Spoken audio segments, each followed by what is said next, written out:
student and an advisor talking about facilities at a college. First, you have some time to look at questions 1 to 5.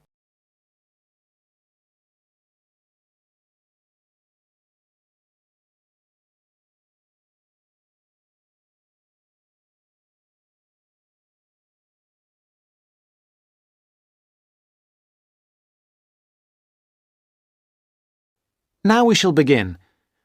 You should answer the questions as you listen, because you will not hear the recording a second time. Listen carefully and answer questions 1 to 5. Hi, I wonder if you could help me. I'm starting a course at Glenfield in a few weeks. I was just a bit worried about what facilities there will be and what I'll have to do. I'm especially interested in health and welfare stuff. Certainly. We normally send out a copy of our leaflet, Staying Healthy at Glenfield. I'm not sure why you haven't had it. Well, could you answer a few questions for me? Firstly, I'm wondering about how I get a doctor when I arrive. Well, you can register with the University Health Centre on North Campus. And do I have to pay for that? Not to register, but if you have to get medicines, there's a prescription charge of £6.50. Okay. Well, I'm not planning to get ill. That's only going to arise if I have any problems. So, should I just go along when I arrive? That's what we recommend for peace of mind, but it's not compulsory, and if you don't live inside the catchment area, you can't in fact register there. Where do you live? Well, at the moment I'm staying at the Backpackers Hostel in Hill Street, but I will be moving from there shortly, somewhere nearer. Well, there's a map at the centre which shows you the area that the university practice can accept people from. It's what we call the yellow zone. If you live outside that area, you have to find another medical centre to register with. It sounds like I'll only qualify after I move. I think you might be right. Then, in addition to the health centre, there's a free counselling service for all students situated on the North Campus. You don't have to register. They also have drop-in sessions. I say it's free, but that's only for up to 8 sessions. Beyond that, they normally refer people elsewhere. Sounds serious. Well, it's not just for big problems. People go there for advice on housing, workload, whatever, really. They can even arrange financial help. Is it confidential? Absolutely. Then again, a lot of students prefer to phone the Nightline service, which is run from an office on the central campus. They don't really encourage people to drop in. I see. So it's basically a free phone line. The number, if you want to make a note, is 0900 762 5913. I'll say it again. 0900 762 5913. Fine. Well, I hope I won't need any of these. What I will want is access to some gym facilities. Right. Well, you'll find those on the South Campus in the Sports Centre. It's great, but it's not free. You have to present your student card and pay a fee of £22 to get a pass. But that will last you for the whole year. Before you hear the rest of the conversation, you have some time to look at questions 6 to 10.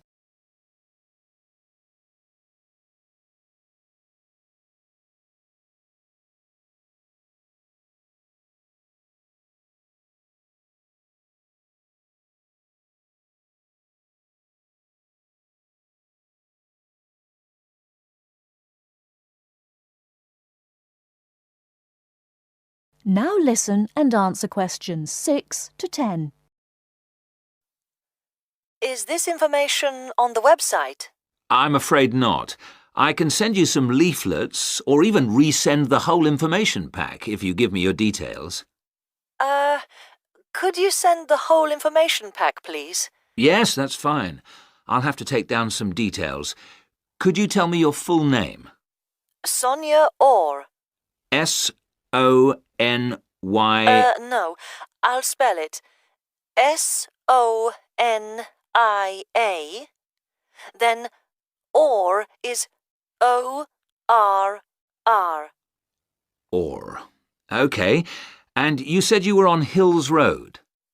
Yes, but don't send it there as I'm about to move. I'll give you my new address, which is 22 Winter Gardens. That's Glenfield. And the postcode? Oh, yeah, that's GF23 9BQ. Fine. Now, we're doing a bit of data collection about who uses our services at the moment. Can I just ask a few more questions? Yes, that's fine. OK. If you're an international student, what country are you from? I'm from Switzerland. And how old are you? I'm 24. And finally, which course are you enrolled on? Right, well, that's a bit complicated, since I'm hoping to switch to economics and history. But at the moment... I'm down to do economics and sociology. It's a joint degree. OK, I'll put that. Great. Well, I'll pop the information pack in the post, and you should get it soon. That is the end of part 1. You now have half a minute to check your answers.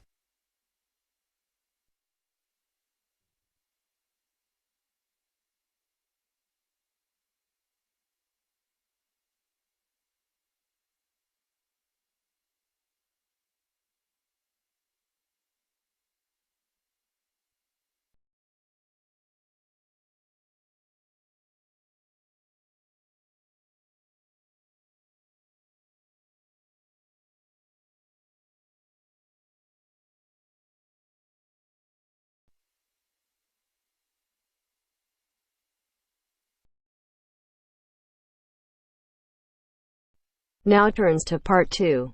Part 2. You'll hear someone talking to a group of university students. First, you have some time to look at questions 11 to 17.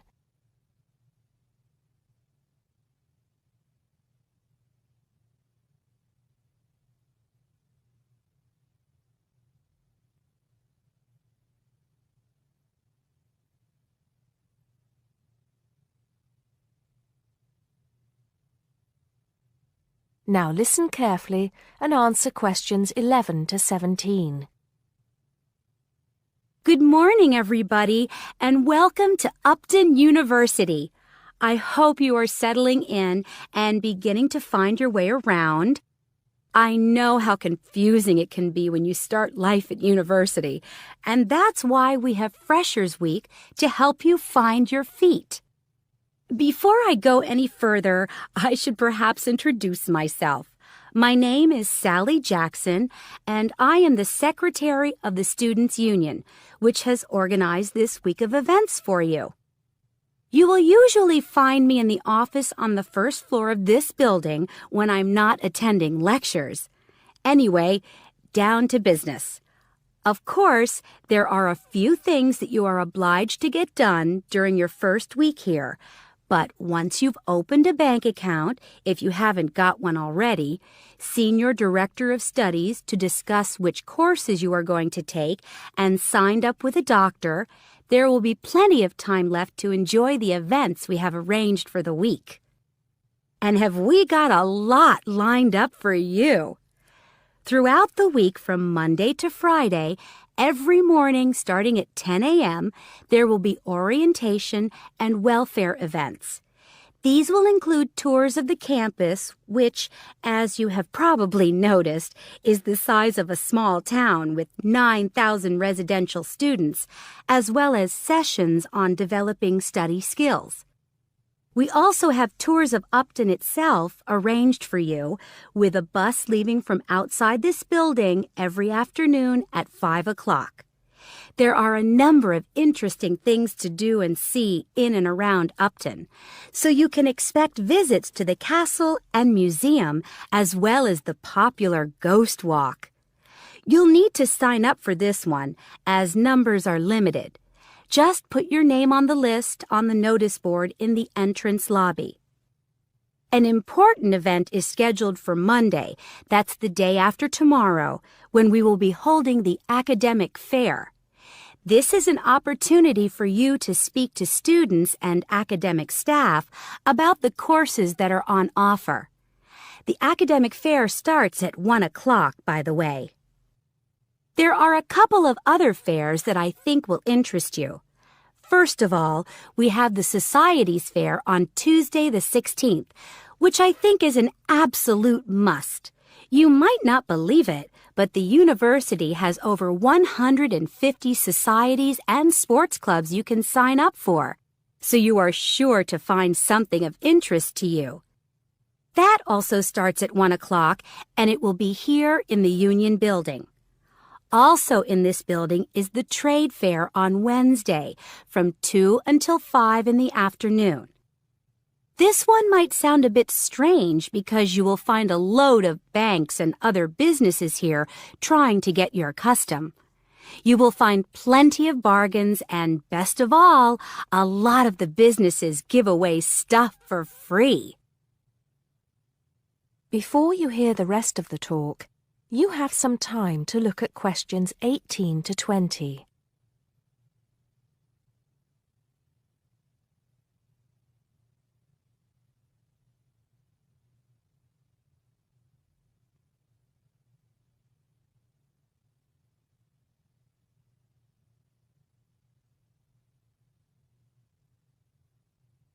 Now listen and answer questions 18 to 20. We've also got a great entertainment program lined up for you, starting tonight with our welcoming party. We have a top band lined up for your entertainment, but I'm not allowed to say who they are. All I can say is that I am sure you will not be disappointed. So come along to Blackmore Hall at 9 o'clock this evening to get your university experience off to a flying start. Just one point. I'm afraid this event is limited to freshers only. Because of space restrictions, you can't bring a friend tonight. Sorry about that. There's more fun and games on Monday in the Cotswold Theater here on campus. We have booked two of the cleverest comedians in the country, Paul Frazier and Jenny Brown, for a 3-hour show. Paul has assured us that he and Jenny have packed the show with new material, and as they always get rave reviews for their shows, I think we can look forward to an evening of great entertainment. That's in the Cotswold Theater on Monday evening at 7:30. Moving along a bit, on Thursday there is an important date for your diaries. This is the official Freshers Opening Ceremony, when the Dean welcomes you to Upton University. So remember, Thursday the 18th from 2:30 to 3:30 in Blackmore Hall. You certainly should go to this one, and by the way, light refreshments will be available. At the end of the week, on Saturday, you have the chance to dress up in your smartest evening wear for the official Freshers' Ball. Actually, although it's called a ball, it is quite a relaxed affair, so we are more than happy if you turn up wearing jeans and a t-shirt. The important thing is to relax and enjoy yourselves. Time and place are the same as for this evening's party. Blackmore Hall from 9 in the evening to 3 o'clock in the morning. Right. I think I've covered the most important and exciting events we have lined up for you, but there will be plenty of other things going on throughout the week, so remember to check the notice board in the entrance lobby regularly. Enjoy the rest of the day, and I look forward to meeting as many of you as possible this evening at the welcoming party. That is the end of part 2. You now have half a minute to check your answers.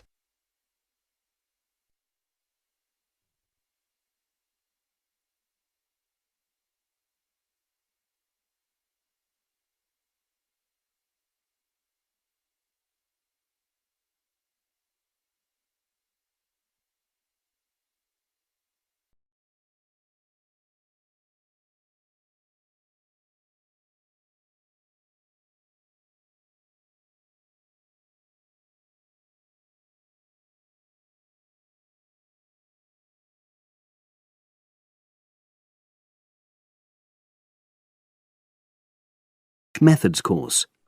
A girl called Leela and a boy called Jake having a seminar with their tutor. Now you have some time to look at questions 21 to 24.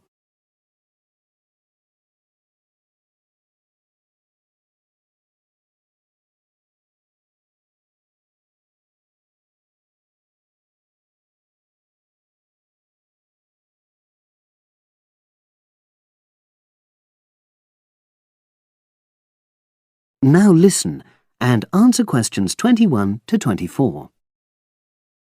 So, the task I gave you both was to choose an article about a small-scale research project. Yes. You were then required to try to reproduce the research procedures in your own context, i.e. try it out for yourselves. Yeah, and that's what we've done. Great. So I'd like you to tell me a bit about the article and why you chose it. Well, the article's written by 2 university lecturers who had started using crosswords to help their students revise terminology for exams. And the crosswords were designed and set on computers. And we selected the article because, well, it seemed an accessible topic, even though we weren't familiar with the technique. You know, using IT to design crosswords for higher education. That's a good reason. So these lecturers wanted to see how well this innovation was received by their students. Yes. So how did you go about reproducing the research? Well, we drew up a list of terms from one of our own modules and designed a crossword for revising these terms. Then we asked our classmates to try out the crossword and give us feedback, their opinions on how they felt about using the technique.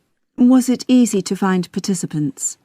It wasn't easy at first, but then we convinced them that by taking part in the research, they were actually benefiting themselves by preparing for an exam, which is coming up later this term. And it worked. Good.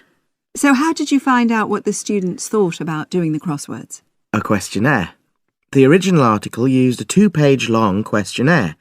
There were lots of excellent questions on it, but the whole section on difficulties using IT is now obsolete. Old-fashioned even though it had only been written a couple of years ago. So you designed a shorter version? Yeah. Then we sent it to the 40 students by email and got 28 replies. I was taken aback by the fact that everybody we talked to thought this was a good return.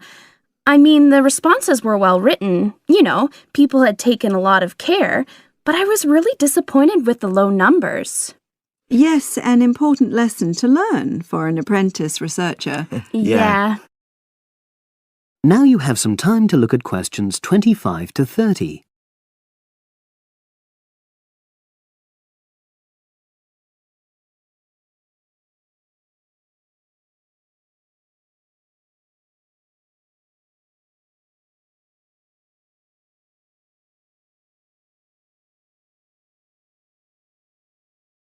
Now listen and answer questions 25 to 30. So what results did you get? Well, basically, the responses were extremely positive.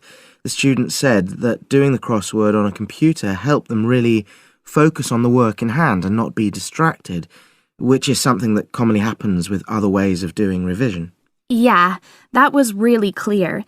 But something that struck me was that having fun hardly featured in their responses, nor did anything to do with spelling of hard words, which I thought would be an obvious benefit. No? Okay. Respondents also said that doing the crossword hadn't really increased their general motivation to study, but that it had highlighted the gaps in their memory so they knew what further work was necessary. Right. So how did your findings tally with those of the original researchers? There were lots of similarities, but... There were probably 2 main differences. We found that more males than females liked the technique, whereas the original study found the reverse. Also, our respondents said they wouldn't mind doing a crossword as a final official exam, whereas in the original study, students said they would hate doing it even if it meant having a shorter test. But of course, both sets of respondents said they'd be interested in doing more crosswords for informal purposes, revision, and so forth. Right. So let's have a think about the whole project and what you've learned from doing it. Well, it was very time-consuming. Yeah. and I don't think we managed that aspect very well. It could have been worse. I mean, we didn't have a lot of data, so we didn't have to spend ages processing it. And of course, we'd already done a course on numerical data processing, so there wasn't much new there. Yeah, that's true. Anyway, I think we designed our questions well so that they gave us manageable data. Yeah, it really helped having the original study to guide us, as it were. And that helped us to see what a good research instrument is. What a good questionnaire should be like. Absolutely. We got a lot from that. But when we were writing up the project, I'm not sure whether we'll know how to acknowledge the work of the original study. You know, our referencing. No, that's something we'll both have to work on in the future. Actually, that part's been great. Finding ways to share and support another person. That's the real plus from the project. Learning ways to do that. Well, it's obviously been very successful. That is the end of part 3. You now have half a minute to check your answers.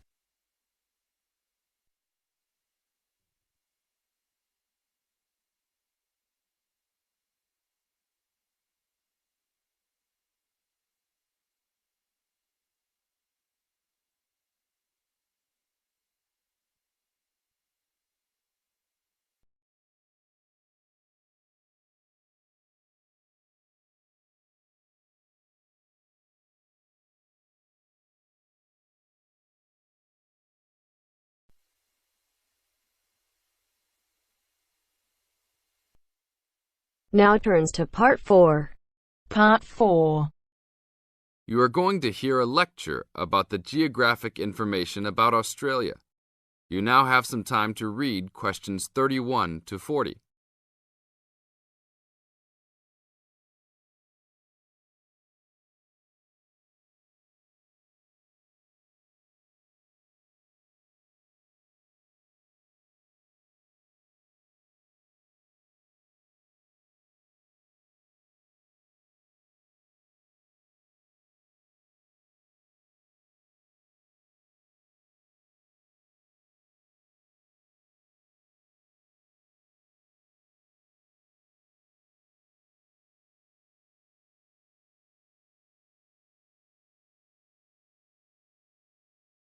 Now listen to the lecture and answer questions 31 to 40 by choosing the best answers from the choices.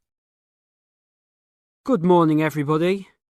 We'll continue to look at Australia, and today look at one of its greatest natural challenges, water for the agricultural sector. As the only nation to occupy an entire continent, Australia has a unique environment, with much of it very flat and dry. One notable feature of the Australian continent is that it is the lowest of the continents. The average elevation is less than 300 metres, compared with the world's mean of 700 metres, and its highest mountain is only 2,228 metres, so it is overall a very flat country. It is also dry. In fact, Australia is the driest, after Antarctica, of the continents. Yet Australia has extremes of climate and topography. There are rainforests and vast plains in the north, snowfields in the southeast, deserts in the centre, and fertile croplands in the east, south, and southwest. And Australia contains some of the wettest areas on Earth. In western Tasmania and on the northern Queensland coast.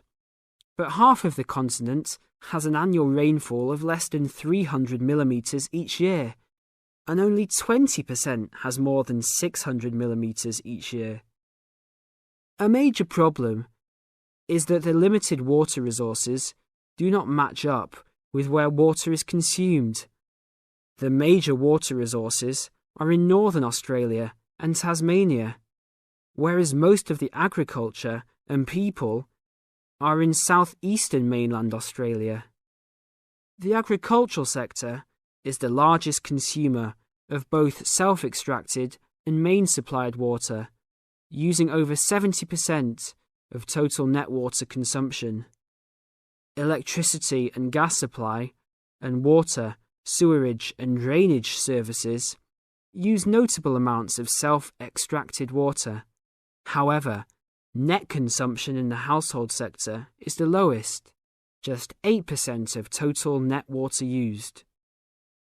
Australia's water use increased by 25% over the decade between the mid-1980s and mid-1990s. Much of this increase was due to irrigated agriculture, which, as noted earlier, accounts for over 70% of national water demand. Since the mid-1990s, the growth and profitability of irrigated agriculture has outstripped the dryland agriculture sector.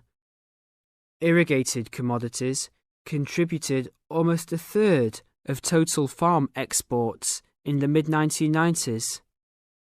The results of a special government report in 2000 showed that if today's water use arrangements continue, the water needs of the rural industries will outstrip water availability by about 2020. Irrigated agriculture, Australia's major water-using sector, would be seriously affected by the shortfall. And although groundwater underlies large areas of Australia, it accounts for only 4% of water use. So, clearly, apart from water for households, which mainly comes from dams or rivers, it is the rural sector where efforts towards water conservation are particularly directed. In this sector, the largest consumers of water are the meat and wool industries. One of the major problems in considering sustainable agriculture is the large amounts of irrigated water used to produce these products. Some of the crops, such as wheat, maize, and soybeans, also use a lot of water. Furthermore, many crops are grown in dry areas, where up to half the available water evaporates from the soil surface or seeps down too low into the ground for the plant roots to reach it. Well, that's all we have time for this morning. You will be able to do further study on this topic in the library, and I have a handout here with references for those who want to come out to the front to collect it. Next week, we'll look at outback farming and... That is the end of part 4. You now have half a minute to check your answers. Thank you for using IELTS listening test. There is a good news for you guys. Now you can practice unlimited speaking tests on our application Baby Code. I know some people will say कि मैं तो अपने friends के साथ practice कर लेता हूँ, मैं अपने इंस्टीट्यूट में रोज टेस्ट देता हूँ या मैं मिरर के सामने प्रैक्टिस करता हूँ. लेकिन रोज 1 या 2 टेस्ट देना is not enough to clear IELTS. और आपके फ्रेंड्स और मिरर आपको वैल्यूएबल फीडबैक कभी नहीं दे सकते. लेकिन अगर आप बेबी कोड एप्लीकेशन यूज करते हो तो आप कहीं भी और कभी भी अनलिमिटेड टेस्ट दे सकते हो. बेबी कोड पे प्रैक्टिस करना is like having a personal teacher. App will take exam like a real examiner. After test you can check your grammar, fluency or pronunciation mistakes. Even you can check your band score. This app will provide you free test every day. So do not forget to try, link in the description. But if you need more test access, it will just cost you $3.99. Wait, if you use my promo code IELTS50, that will give you even more 50 rupees discount. Now it's like a one-time meal money. But this will help you to crack your IELTS exam.